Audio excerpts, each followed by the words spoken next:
Cuando una persona sueña, solo se puede dirigir hacia una dirección: pa'lante. Hay miles de historias, algunas de sacrificio, otras de riesgo, pero también de superación, y una de ellas podría ser la tuya. Inmigración, sueños, retos y triunfos. Bienvenidos al programa Pa'lante, mi gente, de la firma de abogados Vázquez & Servi. Muchísimas gracias a todos por siempre estar aquí con nosotros, acompañándonos en nuestro podcast de Pa'lante, mi gente. Hoy vamos a estar hablando de lo que es un perdón por una representación falsa, cuando una persona quiere solicitar la residencia permanente y tiene que introducir un perdón, de qué se trata, cómo lo hacemos, qué es lo que inmigración está buscando para ver si la persona califica a ese perdón. Como siempre, les recordamos antes de entrar de lleno a nuestra programación que la información que reciben por este medio es de carácter general y no sustituye una consulta formal con un abogado de inmigración. Bueno, en casos donde la persona está solicitando la residencia permanente, siempre va a ser importante evaluar si el solicitante alguna vez ha cometido lo que es una representación falsa para propósito de un beneficio migratorio. Bajo la ley de inmigración, una persona que intente procurar o que haya procurado un beneficio migratorio bajo una representación falsa es considerada bajo el estatuto inadmisible a Estados Unidos. Quiere decir que el gobierno podría denegar la residencia. Un beneficio migratorio incluye una visa, otro documento migratorio, ser admitido a Estados Unidos bajo pretensas falsas o una entrada efectuada bajo una representación falsa. El Procurador General de Estados Unidos siempre puede, en su discreción, otorgar un perdón por la representación falsa en casos donde la persona demuestre que un cónyuge o un padre residente o ciudadano estadounidense sufrirá lo que es un perjuicio extremo si la persona no es otorgado la admisión a Estados Unidos como residente permanente. Los hijos ciudadanos o residentes permanentes no cuentan como el nexus familiar requerido para solicitar el perdón por representación falsa.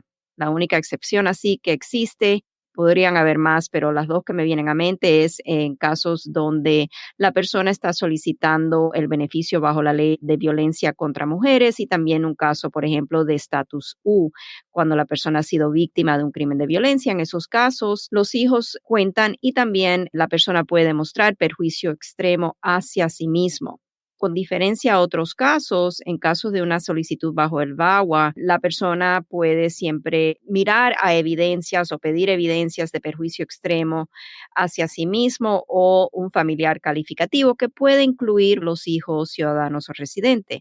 Y siempre tenemos que recordar, cuando estamos evaluando los casos, que una declaración de ciudadanía estadounidense falsa después del 30 de septiembre de 1996, para cualquier propósito, no necesariamente tiene que ser para propósito de un beneficio migratorio. Aquí, cuando estamos hablando de una representación de ciudadanía falsa, puede ser para trabajo, puede ser para algún beneficio estatal o local, para sacar una licencia de conducir, por ejemplo, o un ID. El uso de una ciudadanía estadounidense de otra persona después del 30 de septiembre del 96 carga lo que es un castigo perpetuo, no obstante al propósito para el cual se hizo esa declaración falsa. Excepción a esto sería un caso de estatus U. Por ejemplo, podríamos pedir un perdón si llegase a suceder una declaración de ciudadanía falsa. Y así yo tuve un caso no hace mucho tiempo, donde el señor trató de sacar un pasaporte estadounidense con una acta de nacimiento de una persona ciudadana estadounidense. Fue hasta convicto de ese problema, pero sí podemos siempre lograr lo que es un perdón para propósito del estatus U y hoy día, gracias a Dios, es residente permanente. Fue un caso que peleamos mucho, pero sí lo logramos. Eso siempre es bueno cuando tenemos éxito en esos casos, porque uno siempre tiene que decirle al cliente, la discreción aquí del gobierno es muy amplia y no sabemos exactamente qué posición va a tomar el gobierno. Siempre hay que entregar, y le vamos a hablar de esto en un momento, evidencias que vayan a inclinar esa balanza a favor del cliente, que el gobierno vaya a ejercer esa discreción favorablemente. En caso de una representación falsa para un beneficio migratorio, la persona que está aplicando para la residencia siempre va a tener la carga de la prueba. y demostrar que al ser denegado el beneficio de admisión como residente, su cónyuge o padre residente o ciudadano, va a sufrir ese perjuicio extremo. Y en adjudicar el perdón por presencia falsa, el gobierno siempre va a tomar en cuenta los siguientes factores que no son exhaustivos: vínculos familiares en Estados Unidos de los familiares calificativos, los vínculos o la falta de vínculos familiares del familiar calificativo en el país extranjero en dado caso de reubicación a ese país, las condiciones en el país extranjero que enfrentaría el familiar calificativo en dado caso de reubicación a ese país, el impacto económico que sufriría el familiar calificativo tras la denegación del perdón y la deportación del familiar quien solicita el perdón por la representación falsa, las condiciones de salud de las cuales sufre el familiar calificativo y por las cuales, en dado caso de reubicación, el familiar no podrá recibir la atención médica requerida para mantener su salud. Y aún en casos, como estuve explicando hace unos minutos, donde el solicitante logre demostrar que su familiar calificativo va a sufrir ese perjuicio extremo, el oficial de inmigración debe determinar si los factores positivos en el caso inclinan la balanza a favor de ejercer la discreción favorable y otorgar el perdón. Y por esto siempre es importante introducir evidencias que demuestren el buen carácter del solicitante, como por ejemplo empleo de larga duración aquí en Estados Unidos, buen comportamiento conforme a las normas y las leyes de Estados Unidos, lo cual obviamente asume que no ha cometido la persona delitos de bajeza moral o delitos graves. También el haber cumplido con el deber de declarar sus ingresos anualmente y en una categoría correcta sin declarar dependientes de más o dependientes falsos, entre otros factores. Es importante siempre, Brenda, en estos casos enfatizar que aunque no es requerido, siempre hacen esa pregunta si para un trámite migratorio necesita la persona contratar los servicios de un abogado y siempre la respuesta mía es la misma: no es requerido, no hay ninguna ley que diga que la persona tiene la obligación de hacer su trámite a través de un abogado, pero aunque no sea requerido el tener la representación de un abogado en un trámite migratorio, especialmente cuando es un trámite que la persona enfrenta por haber cometido una falla en un pasado, siempre va a ser recomendable tener un abogado que pueda preparar ese perdón para una presentación buena y fuerte del perdón y para que esa balanza sea inclinada a favor del cliente y el perdón sea aprobado. Donde vemos casi siempre, Brenda, estos tipos de casos con representación falsa, hay variaciones, pero se ve a veces cuando la persona entra a Estados Unidos utilizando la visa a lo mejor de otra persona, lo que se llama la visa láser también, el Border Crossing Card, para cruzar la frontera. Se ve cuando la persona a lo mejor aplica para un beneficio migratorio poniendo una fecha errónea para calificar al beneficio. Esto lo hemos visto en casos de personas que están aplicando al DACA, personas que han aplicado al TPS, personas que a lo mejor en la frontera han llegado y no son del país contiguo de México, son de Honduras, El Salvador, de cualquier otro país, pero dicen o se representan ser ciudadanos de México para simplemente evitar ser deportados y ser en vez dado lo que es un regreso voluntario en la frontera. Eso es algo que las embajadas van a considerar como una representación falsa y para ese propósito se va a requerir un perdón. Muchas personas a lo mejor no califican para el perdón porque no tienen lo que es el familiar calificativo, no tienen a ese padre o madre residente o ciudadano o un cónyuge residente o ciudadano y en realidad en esos casos no hay más que hacer, hay que tener ese nexus familiar para poder calificar al perdón. Sí, que como quien dice, a veces el hecho de que te otorguen cierto perdón por alguna representación falsa no hace que automáticamente tu caso sea aprobado. Toca cumplir con los demás requisitos, digamos, si careces de cierta relación. Entonces dicen, ay, me perdonaron que yo usé, por ejemplo, los papeles de un estadounidense para cruzar, pero como quiera no pude arreglar. ¿Por qué? Pues es porque te faltaba algún otro factor, ¿no? O sea, no es automático.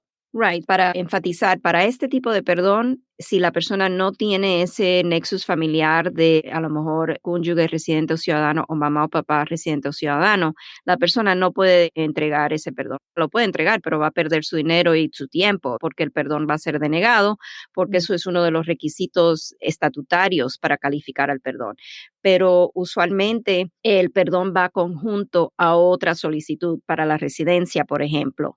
En casos donde podemos hacer un ajuste de estatus, vamos a entregar lo que es la solicitud para la residencia junto con el perdón que estaríamos pidiendo en este caso de representación falsa. En casos donde hay un proceso consular y la persona a lo mejor tiene presencia indocumentada y también tiene una representación falsa, entonces sería un perdón por ambas razones y ese perdón se entregaría ya una vez que la persona salga, vaya a su entrevista y entonces es cuando el gobierno nos permite entregar ese perdón, ya estando la persona fuera de Estados Unidos. Y abogada, si no me equivoco, en algunos otros programas que hemos hecho, se menciona incluso que hasta depende de cuántos años se utilizó cierta identidad o cuántas veces se cometió esa infracción, digamos, si una persona que es de Colombia usó papeles de un puertorriqueño, que es lamentablemente muy común, o en otro momento donde te vendían un acta de nacimiento para el uso de alguna cosita, de algún ID, de alguna cosa. ¿Depende incluso de cuánto tiempo se usó esa representación falsa? Bueno, en este caso, si estamos hablando de una acta de nacimiento de un ciudadano estadounidense, entonces ahí la clave es cuándo empezó a usar esa persona ese documento. Si fue después del 30 de septiembre del 96, es un castigo perpetuo. No estaríamos ni hablando de un perdón, a no ser que es un caso especial, como por ejemplo en el caso de Status U, donde sí podemos pedir un perdón. Pero sí, el uso de, vamos a decir, no vamos a usar el ejemplo de un acta de nacimiento de un ciudadano, porque sabemos que eso básicamente como elimina la posibilidad de aplicar un perdón si fue después de esa cierta fecha que expliqué. Pero si la persona a lo mejor ha usado una identidad de residencia permanente, tiene que ser para un beneficio migratorio. Y ahí está la diferencia, Brenda, que para que esta provisión de la ley de inmigración aplique, la persona tiene que haber usado o ha dado alguna representación falsa para un beneficio migratorio. Cuando se trata de una representación de ciudadanía falsa, no tiene que ser para un beneficio migratorio, puede ser para cualquier propósito, para una licencia que no es un beneficio de inmigración, para un trabajo que no es un beneficio de inmigración. Una persona que esté usando, vamos a decir, un permiso de trabajo que haya comprado en la calle y lo esté usando para trabajar, el argumento que debe tener el abogado es que eso no es una representación falsa porque no es para un beneficio migratorio. Así es. Wow. Que incluso la defensa tiene su estrategia conforme a lo que se usó y para qué se usó. Exacto, y por esa razón yo enfatizo que es muy importante la representación legal de la persona. Sí, absolutamente. Y más que nada porque se nos ha metido a la cabeza desde hace muchos años el peligro precisamente de traer papeles falsos, que era en otro momento por tal vez la tecnología que no había avanzado lo suficiente, se compraba, como dice usted, precisamente el ejemplo que acaba de dar, un permiso de trabajo, un seguro social que se entrega a la hora de tener una oportunidad de empleo. Entonces, se nos metió a la cabeza de que eso muchas veces es hasta peor que andar sin nada. Right. Ahora lo que estamos viendo en años recién es declaraciones en solicitudes para el TPS. Cuando una persona llega a nuestra oficina y nos dice, yo apliqué para el TPS y me lo denegaron, y vemos en el cuestionario que la persona no entró a tiempo para acogerse al beneficio del TPS. Siempre vamos a mandar a pedir el FOIA y confirmar que la persona efectivamente en la solicitud del TPS, esto es simplemente un ejemplo, puso una fecha errónea para tratar de calificar. El gobierno le pide más evidencia, la persona no puede cumplir con esa evidencia de demostrar que estuvo aquí en esa fecha límite para poder calificar al TPS y ahí es a donde viene o surge la denegación. Pero ahora esta persona quiere ajustar su estatus o quiere recibir la residencia porque su situación matrimonial ha cambiado y ahora es elegible porque el esposo quiere pedirlo, por ejemplo. Entonces ahora tenemos que lidiar con el factor de que hubo una representación falsa y aquí sí es para un beneficio migratorio porque la persona estaba tratando de recibir el TPS poniendo una fecha errónea de haber entrado a Estados Unidos. En este caso sabemos ya al recibir el FOIA, confirmamos esa fecha que la persona va a necesitar el perdón. Ay, wow, ok. Sí, porque también la palabra perdón de pronto nos parece tan amplia. Cuando pides perdón, le pides perdón a tu vecino, le pides perdón a tu pareja. Es muy diferente, es un proceso legal que igual están sujetos a que te digan sí, ok, se te otorga o no, no se te otorga. No nada más es pedir un perdón, es hacer todo un proceso. Exactamente, y demostrar punto por punto del estatuto que cumples con los requisitos, porque recordemos que la carga de la prueba es de la persona que está pidiendo el perdón. La persona tiene que convencer a inmigración que tiene los requisitos estatutarios y que se merece discreción favorable. Siempre está ese segundo punto. Y eso ahí va a tener mucho que ver el historial migratorio, el historial penal, el comportamiento de la persona aquí en este país. Y mientras más favorables los factores, más posibilidades de que esa balanza se incline a favor de otorgar el perdón. Así es. Bueno, hay que saber qué es lo que hace falta y en qué categoría prácticamente cae tu situación, porque no todas son idénticas. Hay diferentes requisitos conforme al historial de la persona. Exactamente. Wow. Pues lo importante también es considerar las fechas y yo creo que incluso recuerdo que hubo también mucha controversia acerca de las personas abogadas que, por ejemplo, lograron arreglar por la amnistía en los 80s. Entonces, algunos tuvieron incluso que mentir y decir que eran mayores para poder calificar supuestamente como trabajador agrícola y todo eso, pero obvio, estamos hablando de que en otra época, hace mucho, ya más de 30 y pico de años, eso ya no cae dentro de este espacio de tiempo, ¿no? No es que no caiga dentro del espacio de tiempo. Una persona que sabe que ha cometido una representación falsa, se le puede presentar este problema cuando vaya a hacer su trámite, vamos a decir que ha sido residente por los años requeridos y ahora quiere hacerse ciudadano estadounidense. Cuando la persona va a hacerse ciudadano estadounidense, ahí puede ser que se abra lo que llamamos un can of worms, esa lata de gusanos, que salga ahora a la luz que cuando aplicó para la amnistía hizo o cometió esa representación falsa. Y ya ahí estaríamos hablando de otros requisitos estatutarios, ya a diferencia de lo que estamos hablando hoy día. Yo creo que ahí el perdón sería más en base humanitaria, son otros requisitos, pero sí, hay que tener cautela y por eso siempre cuando hay un cliente que sabe que algo no estuvo bien, pero que le dieron la residencia de todas maneras, es preferible consultar con un abogado para que el cliente, si es que va a decidir hacer el trámite de ciudadanía, entre con los ojos abiertos a ese trámite y sepa cuáles son las probabilidades, tal vez, que a lo mejor le denieguen la ciudadanía y que quieran ponerlo en trámite de deportación, alegando el gobierno que hubo fraude en el proceso de obtener la residencia. Y entonces ya estaríamos hablando de que ahora hay que representar al cliente en una litigación para proteger esa residencia y presentar otra especie de perdón, que estamos hablando ahora de un fraude contra el gobierno. Y a veces, Brenda, el consejo es no aplique para la ciudadanía. Simplemente no aplique porque se va a enredar muchísimo su caso. ¿Qué tan importante es para usted hacer este trámite de la ciudadanía, considerando que puede ocurrir X? Right? Ya, es verdad. Tomando en cuenta, como dice usted, abrir esa lata de gusanos o me quedo como estoy, porque digamos, ser residente permanente, podría ser residente permanente toda tu vida, pero es cuando buscas cambiar tu estatus o cambiar tu clasificación donde te empiezan a revisar todo de nuevo, porque la gente dice, pero entonces si yo tengo esto en mi pasado y no lo quiero como puchar demasiado, sin embargo, ¿qué pasa cuando renuevan su residencia? ¿No hay ese riesgo a la hora de renovar? En realidad no, porque no hay una entrevista. Si la persona va a la toma de las huellas, a veces pueden usar las huellas anteriores. Yo creo que casi siempre le van a volver a tomar huellas frescas si no están digitadas las huellas. Entonces, en esos casos, nunca se me ha presentado, vamos a ponerlo así, en 25 años que llevo ejerciendo, cuando hago una renovación de la residencia, que la persona sea puesta en trámite de deportación por una representación falsa que cometió. Esto es más cuando la persona está pidiendo un beneficio nuevo. La persona está ahora diciendo, quiero hacerme ciudadano. Ahora, inmigración puede mirar hacia atrás a ver qué pasó en el proceso. Si algo anda mal o hay un red flag en ese expediente, entonces ahí es donde viene la indagación y puede que la persona tenga problemas. Wow. I got it. Ok. Ahora, técnicamente, pregunta un poquito no relacionada, pero un poquito del hilo que está hablando. Yo sé la respuesta, pero para que la gente más o menos ubique. Una persona que es residente legal permanente, tiene su green card, podría técnicamente ser residente hasta el último día de su vida, ¿verdad? No pasa nada si, hey, ya llevas 20 años, 30 años, no vas a hacerte ciudadano. O sea, el gobierno no te empieza a cuestionar por qué no te has querido naturalizar, ¿no?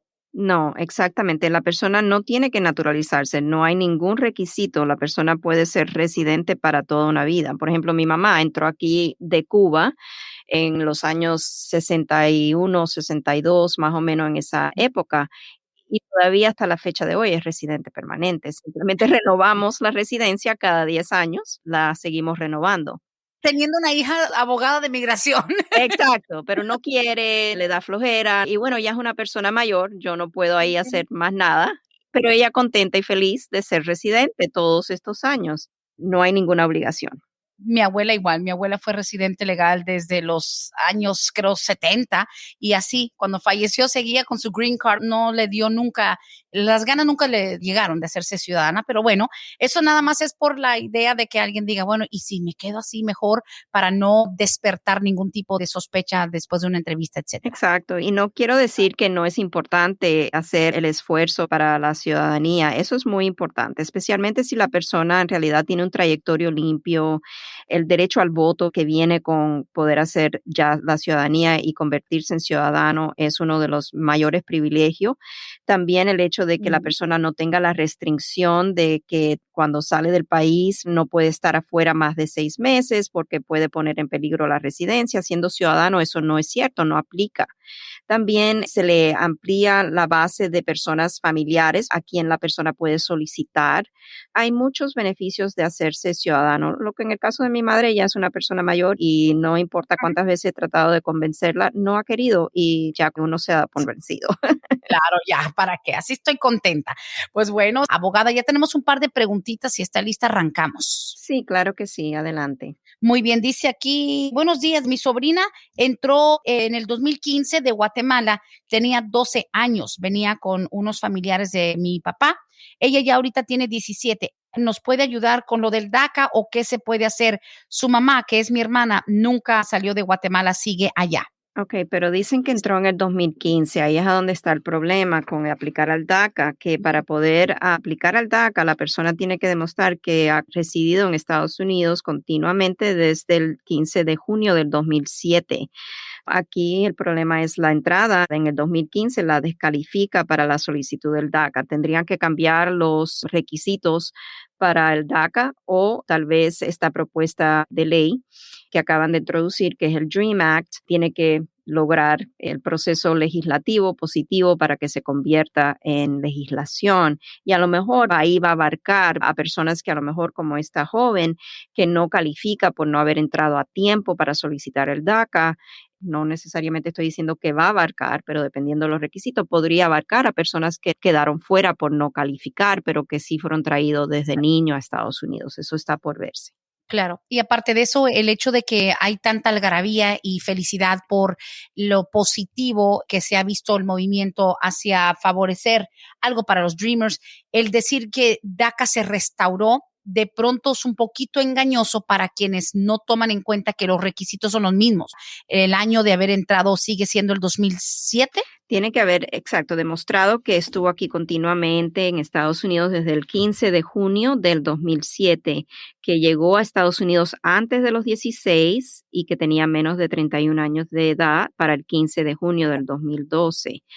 Físicamente aquí desde el 15 de junio del 2012 es un poco confuso porque en una están pidiendo continuamente la presencia aquí en Estados Unidos, pero por lo menos eso no necesariamente quiere decir que no hayan tenido ausencias durante ese periodo de tiempo. Es verdad. Para esta señora, pues obviamente su sobrina en este momento no califica para el DACA original, el único que existe ahora mismo, sí requiere presencia antes del año 2007 o durante el año 2007. Por mínimo, hay que ver si hay algún cambio. Dice que, Brenda, ¿le podrías preguntar a la abogada qué anunciaron? Supuestamente un juez dijo que los de TPS no pueden arreglar residencia permanente. ¿Qué hay de eso? Gracias. Right. Eso está siendo litigado en estos momentos. Hay un caso de la Junta de Apelaciones de Inmigración, creo que es H-G-G, donde básicamente el gobierno ha tomado la posición que una persona que estuvo en un estatus indocumentado antes de acogerse al TPS, y esto aplica más fuertemente a personas que han tenido orden de deportación previa, una orden de salida voluntaria no cumplida. Estas personas, aunque salgan de Estados Unidos con lo que es un permiso de viaje, la posición que tomó el gobierno durante la administración Trump es que regresan cuando entran a Estados Unidos, aunque entren con una inspección, porque son inspeccionados en el aeropuerto, pero caen en la misma posición que estuvieron antes de acogerse al TPS, en estatus indocumentado. Y el argumento nuestro es que no, que la persona al entrar con un advance parole entra con una inspección y es otorgado un parole, una entrada autorizada, que bajo el estatuto migratorio debe ser suficiente para el ajuste de estatus. En estos momentos ese punto está siendo litigado.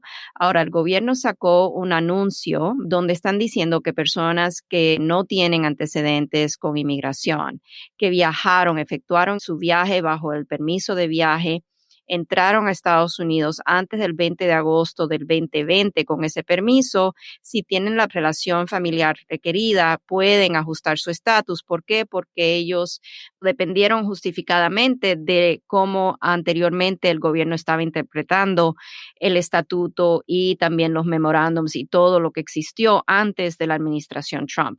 Ahora, yo sé que es larga la respuesta, pero es muy importante. Disculpen, hay diferentes jurisdicciones donde las cortes federales han tomado una posición opuesta, es decir, favorable a las personas que tienen TPS, por ejemplo, el sexto circuito, el noveno circuito. Esas jurisdicciones, y creo que hay uno más, quisiera decir que a lo mejor el quinto circuito, pero no estoy segura. Esas jurisdicciones, la Corte Federal ha decidido que el estatus de por sí de tener un TPS ya es considerado una admisión. La persona en esas jurisdicciones no tiene ni que salir del país con un advance parole para ser elegible al ajuste de estatus si, por ejemplo, tiene un hijo ciudadano estadounidense mayor de 21 años de edad o un cónyuge residente o ciudadano, o puede de alguna manera ajustar su estatus aquí en Estados Unidos. En estos momentos, la respuesta corta es: estamos en espera de que se resuelva esta litigación y esperamos que sea algo favorable. Ay, ojalá que sí. Y pues nada, es lógico que el ser humano, por la naturaleza de la esperanza, pensemos que las cosas podrían siempre salir a nuestro favor. Hay que estar muy alertas de los cambios que se van a avecinar y que tenga el apoyo, digamos, del gobierno en su totalidad. Seguimos con las preguntas. Dice aquí, buenos días. Yo entré indocumentado de México en el año 97. Mi esposa entró con visa de turista desde México en el 99. Tenemos un hijo juntos y él va a cumplir 21 años en el 2023. Sé que nos faltan todavía 2 años, pero queremos prepararnos con tiempo. Brenda, pregúntale por favor, ¿nuestro proceso va a ser complicado por tener entrada diferente mi esposa y yo? Yo nunca he salido de Estados Unidos desde que entré en el 97. Mi esposa sí viajó 3 veces con su visa de turista y ya después ya no salió. Okay. El proceso para la esposa va a ser más fácil si no hay estadía indocumentada durante los viajes previos a la que ya se quedó indefinidamente. En ese caso, lo que tendríamos que estar seguro de que si hubo alguna presencia o tiempo de presencia indocumentada, que no haya sido más de 6 meses o más de un año cumulativamente. Asumiendo de que no, que la señora iba y venía con su visa, le daban 6 meses y se quedaba 5 o menos y siempre salía a tiempo. Entonces, cuando el hijo ya sea ciudadano estadounidense, ella puede ser elegible para el ajuste de estatus aquí dentro de Estados Unidos.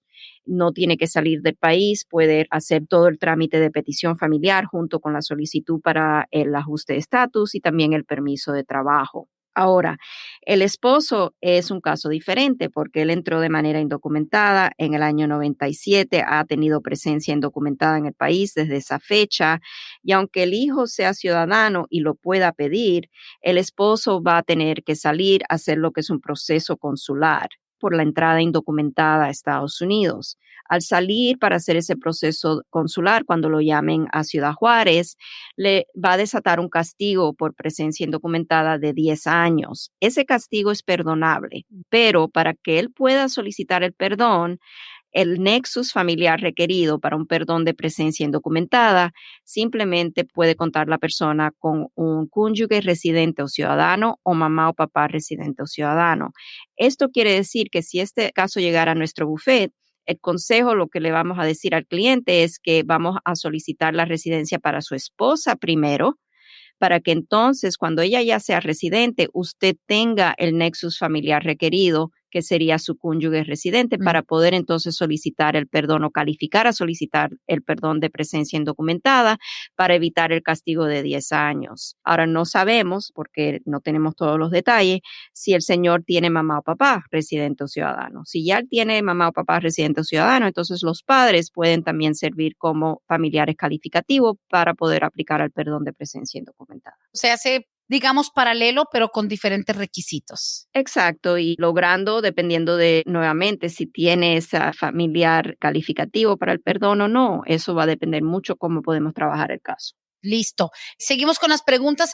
Aquí dice, una pregunta para la abogada, please. ¿Qué posibilidad hay en un caso de VAWA después que le aprobaron el permiso de trabajo para obtener la residencia?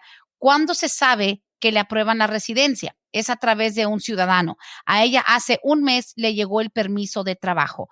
Ella no ha tenido ningún problema, ni siquiera ha manejado y lleva ya más de 12 años aquí. Ok, necesito desafortunadamente más información en este caso porque no sabemos si cuando ella aplicó, como fue a través de un ciudadano estadounidense, que ella hizo su VAWA por ser agredida, esta es la ley de violencia contra la mujer, ella hizo una autopetición, pero lo que interesa saber es si a la misma vez también aplicó para el ajuste de estatus, si hizo el paquete completo o si el permiso que ella tiene es un permiso basado en acción deferida.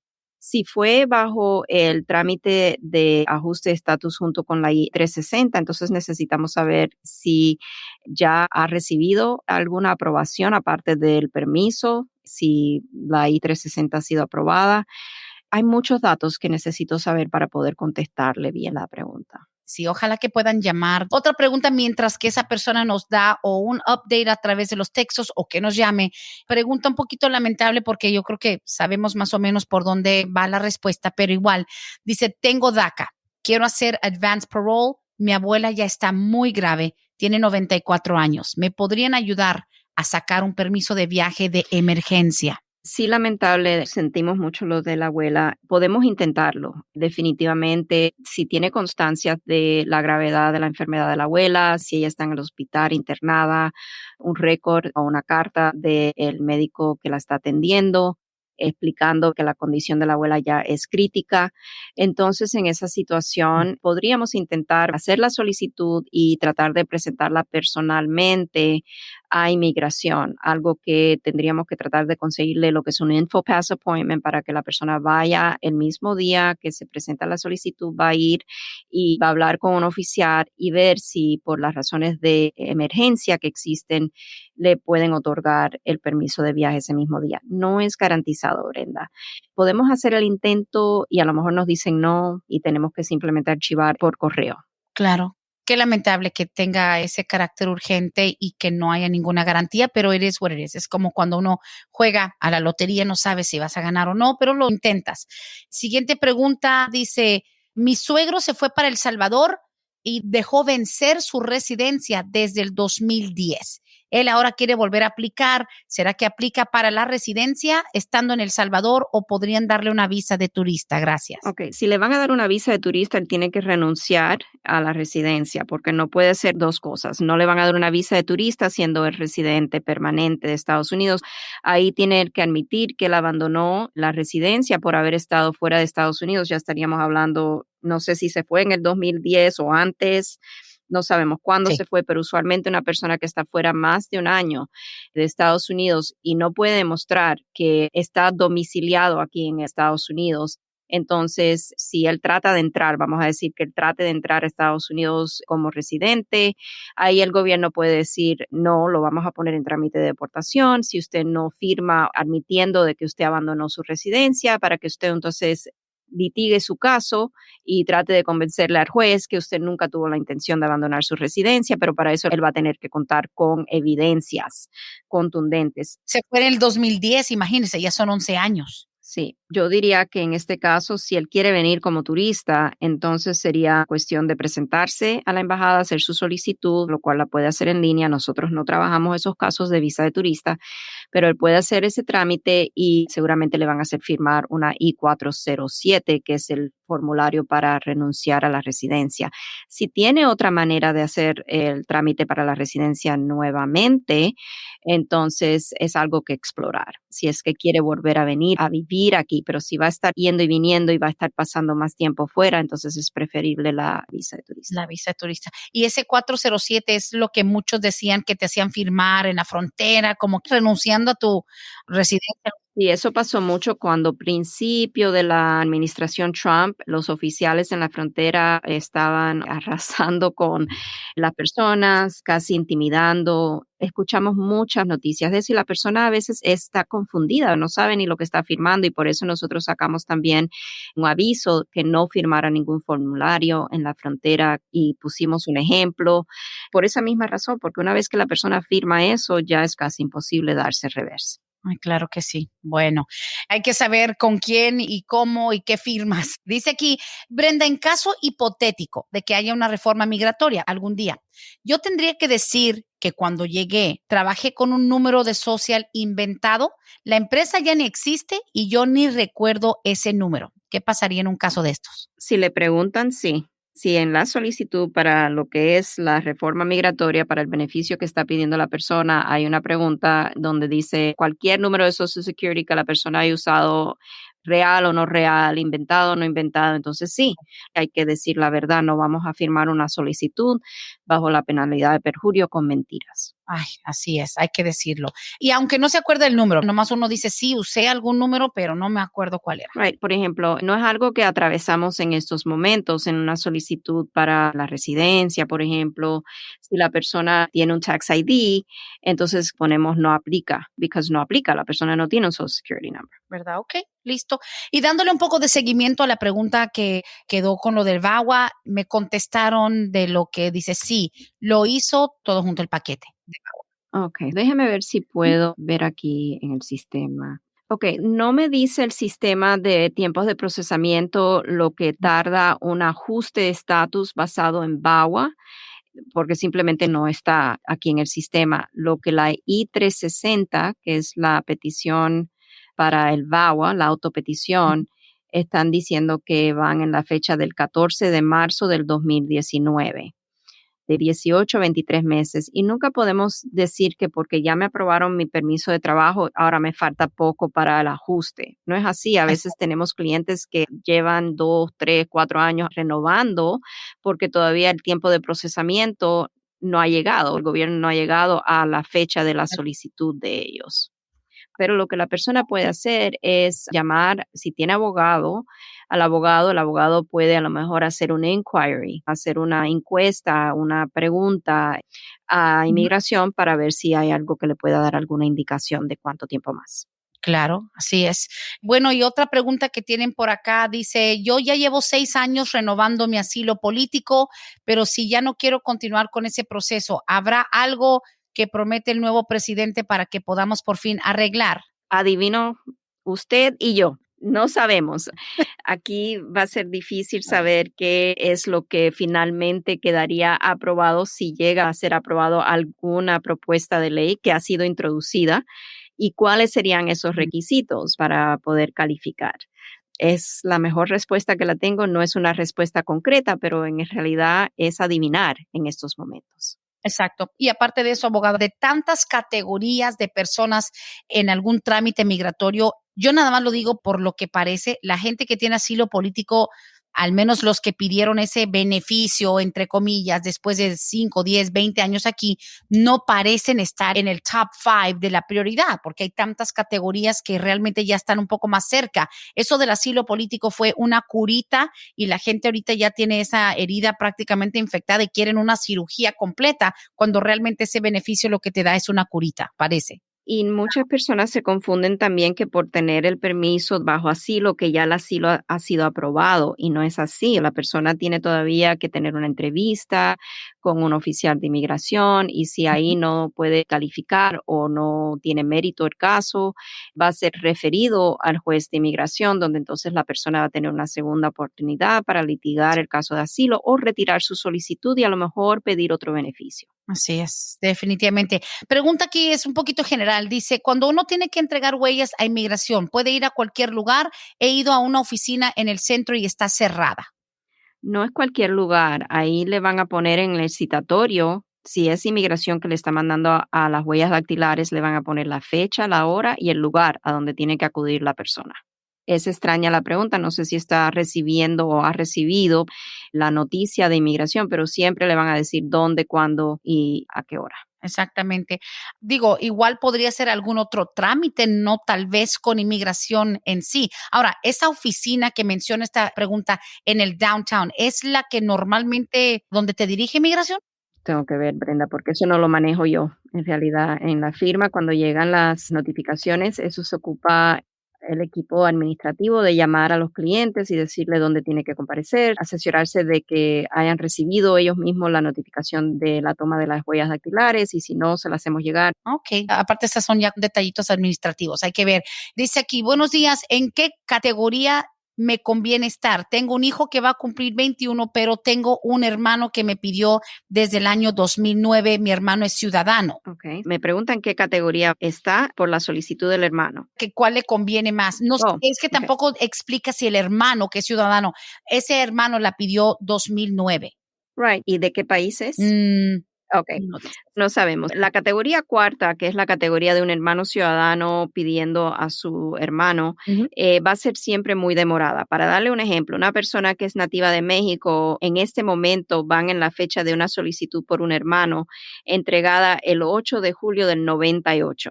Ahí podemos ver la demora, son décadas de espera. En caso de tener un hijo ciudadano estadounidense, entonces en ese caso la persona va a estar más favorable en que el hijo ciudadano de 21 años de edad la pida porque no hay categoría de espera, no va a ser sujeta a lo que es la lista de espera a través del boletín de visa. Pero lo que tenemos que estar segura es que esta persona no necesite de un perdón por presencia indocumentada. Y si lo necesita, entonces sabemos que el hijo ciudadano estadounidense no va a calificar como el familiar calificativo para que ella pueda pedir ese perdón. La Sí. persona tiene que contar con mamá o papá o cónyuge residente o ciudadano para poder pedir el perdón de presencia indocumentada. No es simplemente tener un hijo ciudadano, mucho depende de cómo entró la persona a Estados Unidos, si ha acumulado la presencia indocumentada, requiriendo ese perdón. Y claro está de que si quiere hacer el transfer o brincar a la categoría del hijo que es ciudadano, tampoco le vale el tener un hermano ciudadano. Ese no es el tipo de relación que te da el apoyo que necesitas para el perdón. Un hermano no.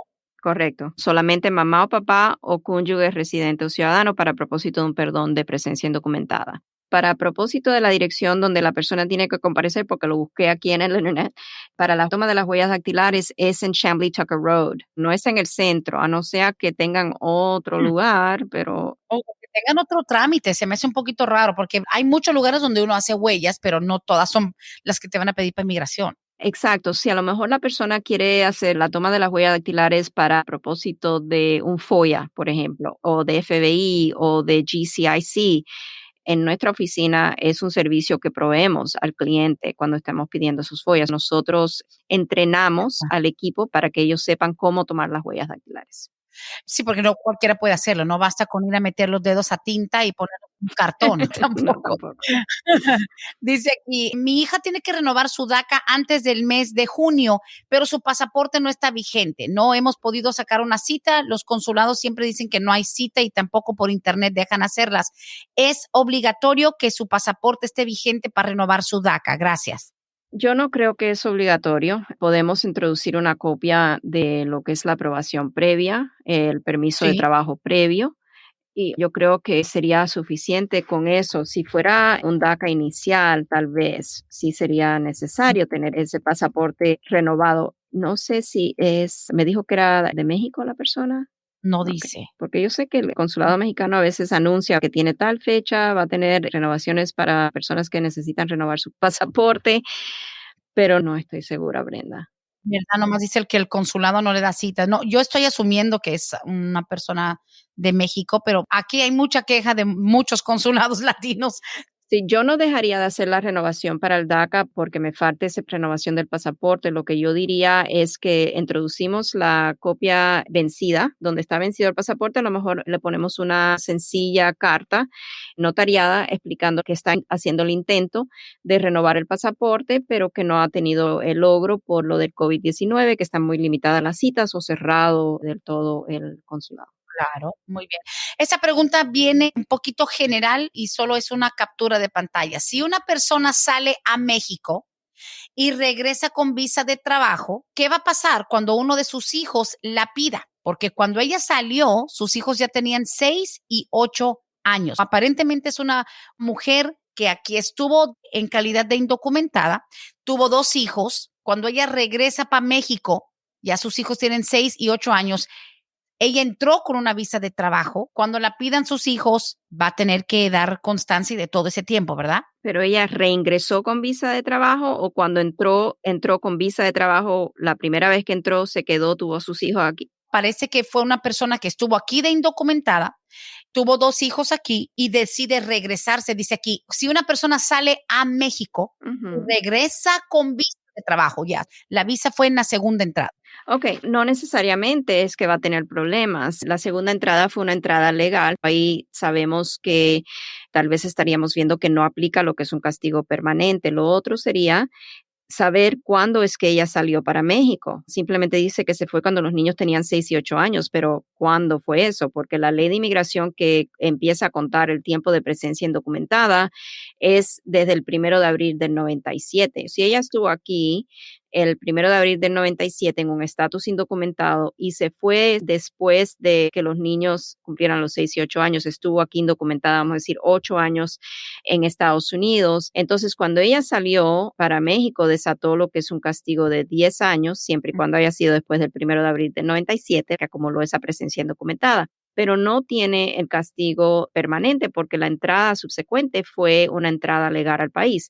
También no sabemos cuánto tiempo haya estado afuera ya en México. Tal vez ya cumplió con cualquier castigo de presencia indocumentada. Si ha estado 10 años fuera de Estados Unidos, entonces no va a tener el problema de necesitar un perdón. That's crazy, porque la visa de trabajo se la dan, entra con visa de trabajo y tú dices, ¿y será que le dieron esa visa porque no dijo que ya llevaba años? Ahí está el punto. Ahora ya estamos hablando de otra cosa. Ahora ahí tendríamos que averiguar cómo fue que ella consiguió esa visa de trabajo. Mintió en la solicitud para recibir la visa de trabajo, no puso que había estado acá, no puso que tenía hijos ciudadanos estadounidenses, nacidos aquí en Estados Unidos. Entonces ya estaríamos hablando de una representación falsa, que fue el tema de hoy. Oh, boy. Y eso quiere decir que cuando los hijos o el hijo quiera hacer una petición familiar por ella, ella va a requerir un perdón por lo que es la representación falsa en el momento de solicitar esa visa de trabajo, y para eso va a necesitar tener cónyuge residente o ciudadano o mamá o papá residente o ciudadano para poder solicitar el perdón de la representación falsa.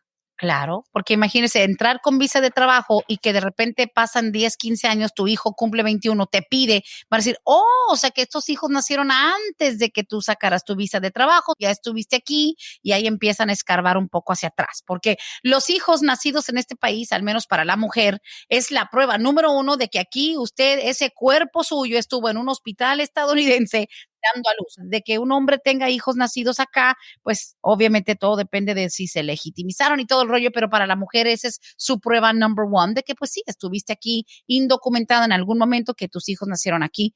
Ay, ay, ay, dice aquí, pregúntale a la abogada, si es cierto que por los retrasos que tiene migración no ha terminado el proceso de renovación de la residencia, ¿se puede pedir una extensión? ¿Y cómo se hace? Porque se vence en febrero 20, también la licencia de manejar. Alguien que por el atraso y todo, una licencia que se vence el 20 de febrero, ¿qué extensión se puede solicitar? Ok, cuando recibió el recibo, debió de haber recibido un recibo, no sabemos si en este caso recibió un recibo o no, le debieron de haber extendido la residencia con ese recibo hasta una fecha límite. Si está hablando de que ya esa extensión que le dieron cuando renovó la residencia vence ahora para el 20, entonces sí necesitamos hacer lo que es un pedido para ir al InfoPass Appointment y que le pongan un sello en el pasaporte o que le den una constancia de que han vuelto a extender la residencia para que entonces no tenga problema en renovar su licencia. Ok, listo. Esas son las mentadas extensiones. A ver, y cerramos con esta pregunta. Y cualquiera que haya quedado fuera, le pedimos disculpas porque pues así es este programa, intenso, lleno de información. Una pregunta para la abogada. ¿A cuánto tiempo antes tengo que hacer cita con ellos para meter los papeles por parte de mi hijo que cumple 21 años ahora en diciembre del 2021 y yo tengo la 245I? Gracias. Okay. Yo le diría que más o menos para tal vez septiembre, si la persona que hace esta pregunta es una persona muy diligente y cuando le presentemos la documentación o la lista de documentación que vamos a requerir para poder llevar a cabo el trámite, es eficiente, va a buscar las evidencias rápidamente y no le va a dar de largo al caso por desidia o lo que sea. Entonces, yo diría que para septiembre sería buen tiempo, 3 meses antes de que el hijo cumpla los 21 años de edad, para nosotros entonces empezar el trámite. La consulta la puede tener mucho antes y eso es algo que le voy a recomendar para que ya vaya preparándose con por lo menos las evidencias que vamos a requerir para poder presentar el caso y también para determinar que no vayamos a tener ningún problema. Vamos a evaluar todo el caso y ver si va a ser efectivamente elegible para el ajuste de estatus a través del hijo y a través de la ley 245I. Pero consta, físicamente no se envía absolutamente nada hasta que ese muchacho cumpla los 21, ¿no? Hasta ese. Absolutamente. No que porque cumple en diciembre voy a mandar todo en septiembre, octubre. No. Got it. All right, y eso sí es bastante estricto. Tienen que haber cumplido los 21, puede ser incluso el día de su cumpleaños que se mande todo, pero bueno, prepárense. Como siempre, intenso, increíblemente informativo este espacio, abogada Bárbara. No me sorprende, pero siempre me emociona el saber tanta información que se comparte cada martes. Y para mí es un placer compartir esta información con todos los radioescuchas todos los martes. Muchísimas gracias, Brenda, por el espacio. Aquí vamos a estar, como siempre de costumbre, el próximo martes compartiendo más información todavía. Abogada, muchas gracias y estamos listos para dar nuestra despedida.